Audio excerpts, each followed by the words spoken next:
The incident occurred in a quaint suburban town called Princeton.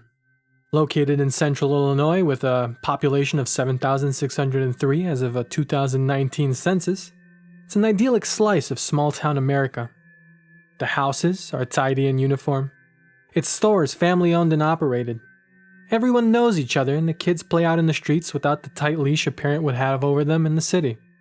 Drive too far in any one direction and the litany of small bungalows and white picket fences quickly turn to fields of corn.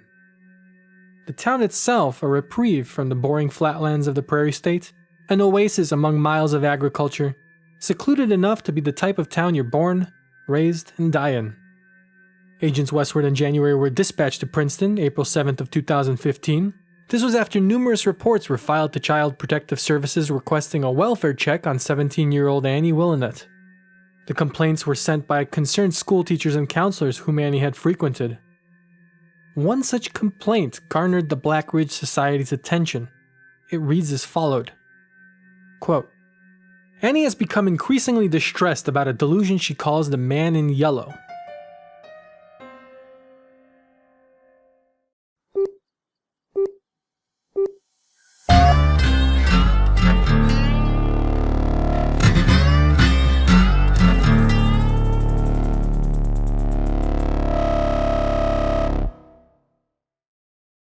Supposedly, a tall and burly man whose skin is painted brightly yellow stalks her throughout the day. She claims he could be seen staring at her regardless of where she may be. On the way to school, he could be found leering from across the street. In class, she spots him outside the window. She expresses a constant panic of him appearing nearer and nearer with each visit. No one has ever spotted anyone with such description, and on 2 occasions when he's pointed out, the other party couldn't see him. Another claims that the sight of the man has been making her nauseous, an excuse she's used frequently to skip class. According to the nurse, not only do Annie's symptoms not coincide with normal bugs passed around the school, but with every visit, new yellowed bruises blotch her arms and shoulders. Parents react to inquiries in a hostile manner, so we believe that Annie may be acting out due to severe abuse at home. Please investigate as soon as possible. End quote. Under the guise of a CPS worker, Agent January conducted extensive interviews with parents, teachers, and counselors regarding the mental state of Annie Willenette. Besides some worries about her recent change in behavior, the general consensus was that Annie had been a great student with a passion for arts and sports. She frequently made honors, tutored on her free time, and was even part of the student council. This pleasant disposition seemed to be a direct reflection of her upbringing, as neighbors claimed Mr. and Mrs. Willenette were also outstanding pillars of the community, known for their charity work and frequent backyard barbecues. Through extensive investigation, Agent January concluded Annie Willenette was not a victim of abuse, nor was she suffering from an undiagnosed mental disability. Furthermore, in her report, Agent January stated that since the Yellow Man's appearance, Annie had become bitterly jealous of everyone. Despite always being reserved and patient, she'd frequently fall into uncharacteristic fits of rage whenever denied one of her whims. The longer Annie's parents held out, the more uncontrollable she'd become, until finally they'd succumb to her tantrums for a moment of peace. While Agent January had been conducting these interviews, Agent Westward had been tasked with reconnaissance. He spent the course of a week following Annie's movements, reporting never witnessing any suspicious individual trailing her. Oddly, he has noted several instances in which Annie seemed to stop what she was doing and stare off blankly. During this hypnotic state, her complexion would get noticeably pale, and her expression would contort to one of fear and disgust. She'd start to tremble and turn green in the face until finally, snapping out of it, she would run away. Whenever Agent Westward attempted to match Annie's point of focus, he reported his eyesight beginning to blur and the onset of a headache. Though ultimately, he said, whatever she was staring at was not visible to him. One day, while scanning police airwaves, Agent Westward picked up a distress call announcing the local high school was on lockdown. Someone had reported a large man in the stall of one of the women's bathrooms. With the help of the Princeton Police Department, Agent Westward was present for the victim's interview. Predictably, it was Annie, though surprisingly, her close friend Jessica had also been a witness. Annie was mute from shock, but Jessica's statement went as followed. Quote, "It was gym period when we went to go use the bathroom. and as I was washing my hands, I noticed Annie standing stiff as a board next to me. Her eyes rolled up and she was foaming at the mouth. I thought maybe she was having a seizure.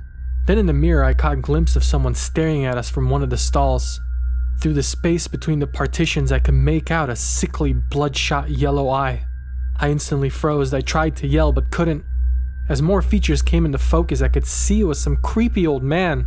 He was like 2 feet taller than me. The tips of his hair peeked out over the bathroom door. I thought to myself, if he ran out, there's no way I could fight him off. He was built like a construction worker, wearing these big rubber boots, and his skin was bright yellow like a highlighter. End quote. A thorough search of the school yielded no results, and security camera footage showed no signs of a man ever entering or leaving the building. Though police did note the presence of large muddy boot prints all over the final stall of the women's restroom, and a single yellow handprint on the backside of the door.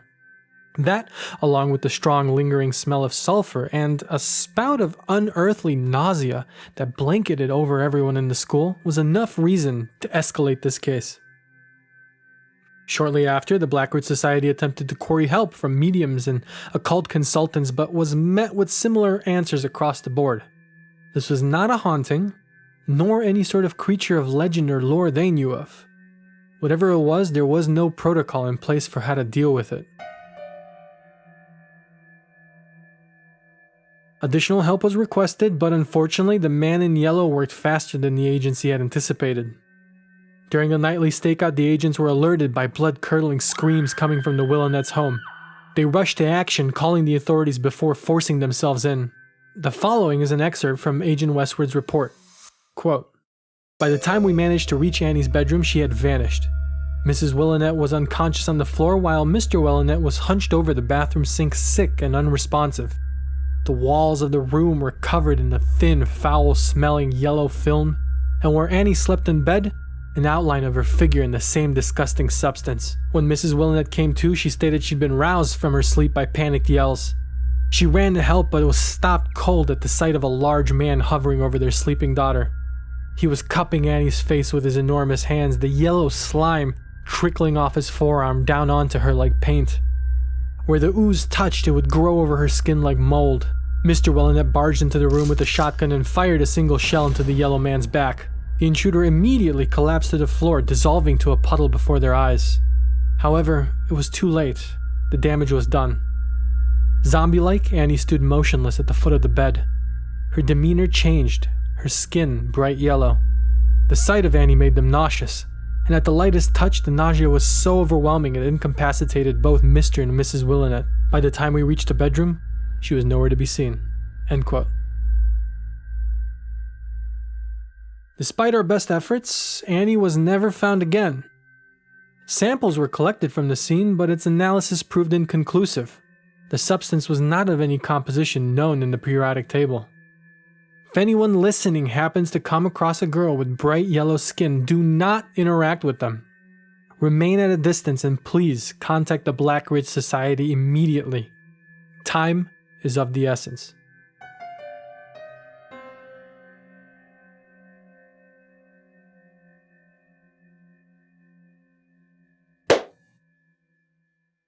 I had the perfect take, and nothing was rolling.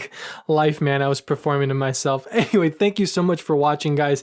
That was The Man in Yellow. My name's Welvin Z. Porter. I really hope you enjoyed it. Next week, we got another story coming for you guys on YouTube. But until then, just to kind of hold people over, we do have a written story out on the website called Prime Evil. It's about a rogue that's hired to heist this mysterious box, and she gets a little more than she bargained for. So if high fantasy with horror sounds like your cup of tea, give it a read. It's in the link in the description down below. It works well on cell phones, wink. If not, see you next week for the video. Like, comment, subscribe. John Stamos, red, blue. See you guys next week. Peace.